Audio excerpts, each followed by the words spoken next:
final medimos todo en victorias y derrotas y no siempre es así, ¿no? O sea, aquí entrenamos en la calle, haga 45 grados o -3. Todo lo que he aprendido de mí misma, de otras personas.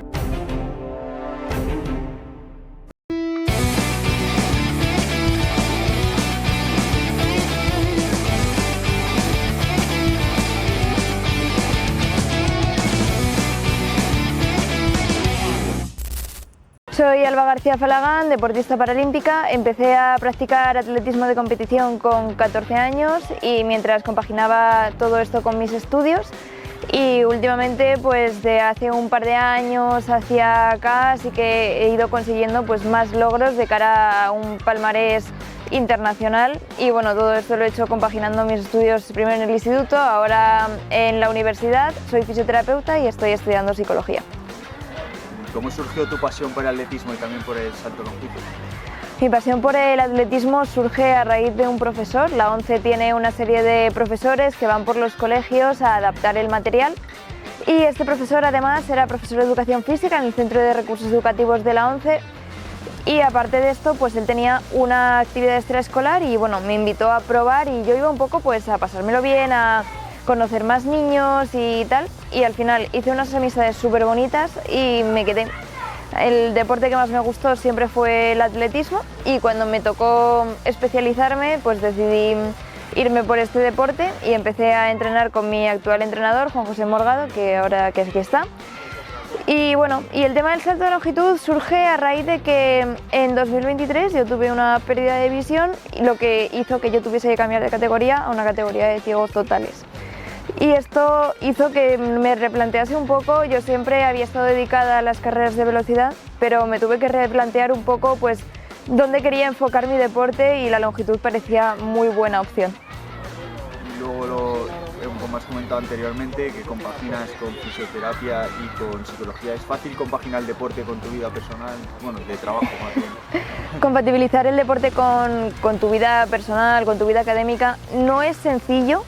Pero es cierto que cuando tienes un poquito de organización siempre puedes hacerlo, ¿no? Yo en mi caso lo que hacía era que por las mañanas estudiaba, luego hacía lo que me quedaba por hacer de clase, iba a entrenar, volvía, si me quedaba algo por hacer pues lo hacía y si no pues descansaba.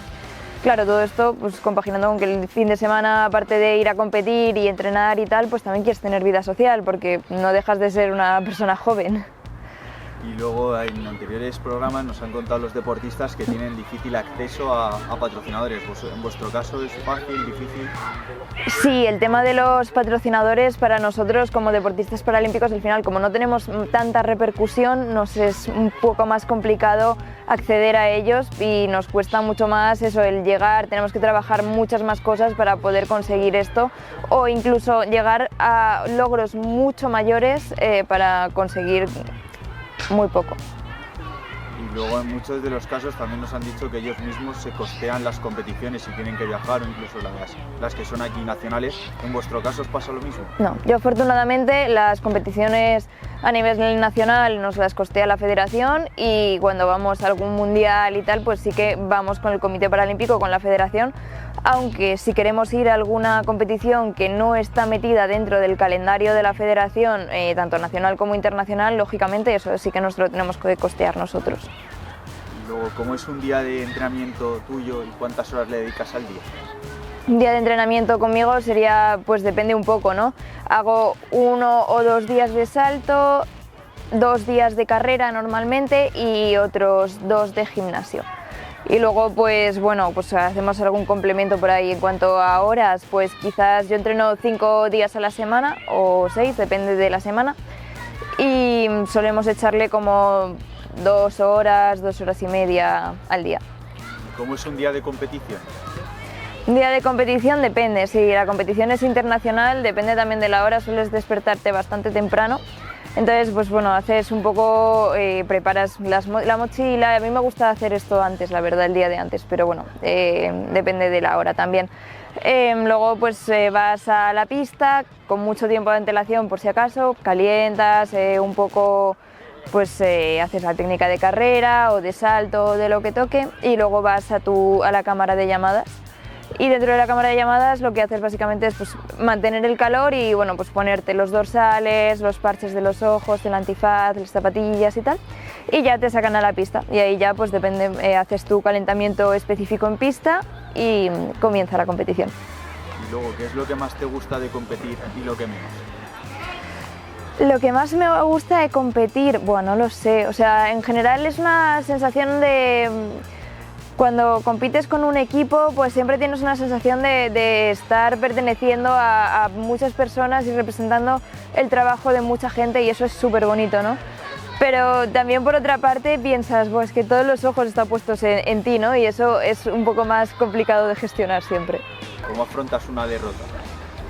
Al final medimos todo en victorias y derrotas y no siempre es así, ¿no? O sea, en mi caso yo siempre pienso que el que da todo lo que tiene no está obligado a más. Entonces, si tú no has ganado una medalla, pero has hecho lo mejor que sabías, o sea, ya está, no necesitas nada más, ¿no? Otra cosa es que no hayas ganado algo porque realmente es que no lo has hecho bien. Ahí ya pues tienes que hacer un análisis de qué ha fallado ahí y por qué podrías haberlo hecho mejor. Pero al final esto se trata de ser hoy un poquito mejor deportista de lo que eras ayer. ¿Cuál dirías que es la parte más dura del atletismo y del salto de longitud? El clima. El clima del atletismo es horroroso. O sea, aquí entrenamos en la calle, haga 45 grados o -3, y es así. Pero al margen de eso, quiero decir, el atletismo paralímpico al final es un deporte de confianza, es un deporte de equipo, aunque parezca un deporte individual, y es verdad que también es muy complicado y muy duro el conseguir guías, o sea, se nos hace muy difícil conseguir personas que quieran sacrificar un poco de su vida deportiva para crear una vida deportiva en común. Eso sí que se nos hace en general muy duro. ¿Cómo es ese proceso de conseguir un guía? ¿Cómo funciona? El proceso de conseguir un guía pues depende. Normalmente tú mismo te buscas las habichuelas y contactas con personas. Y dentro de eso pues luego tienes un periodo de adaptación que a veces funciona bien y a veces no funciona tan bien. Y lo suyo es que compitas y entrenes siempre con la misma persona. Tiene que tener 10 centímetros aquí y luego 10 centímetros en cada uno de estos si los tiraras, digamos. O sea, esto no puede sobrepasar 30 centímetros. Ajá. O sea que vais pegados. Sí, No te creas, agarrado ahí y yo agarrado aquí. Antes la gente iba más pegada todavía. A mí es que no me entra la mano. A Malva sí que le entran todos los dedos, pero a mí no me entra. Me sobra. Me meto 3. Pero bueno, está bien. Vas muy o sea, vas así. Entonces, claro, él va tirando para allá y yo voy tirando para acá, entonces no. Pero antes la gente iba así. Madre mía. Atrás así. Luego también tienes que pensar que nosotros vamos coordinados, o sea, nuestro vacío va todo el rato igual, vamos Claro, aquí, vamos así. entonces en ningún momento tampoco hay mucha tensión en la cuerda.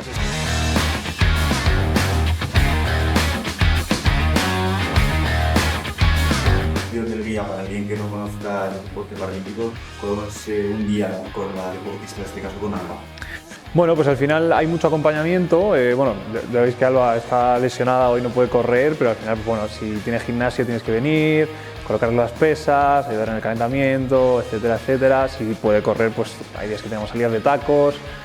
Al final un poco pues tienes que ayudarla en todo eso que ella sola no puede hacer, pues estar ahí, y luego pues en las series de velocidad tenemos que correr juntos, tenemos una cuerda, vamos atados de la mano.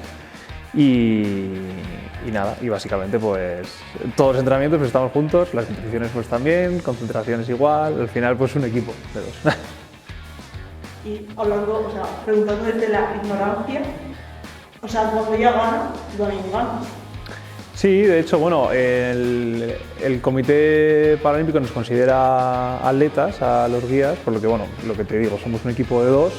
Y pues sus victorias, digamos que son mis victorias y mis victorias son las suyas, igual. En el caso del salto de longitud es un poco especial porque no corro con ella, yo solo la coloco, no estoy yo corriendo con ella mientras hace el salto, entonces no se me considera deportista de ayuda, sino simplemente un ayudante.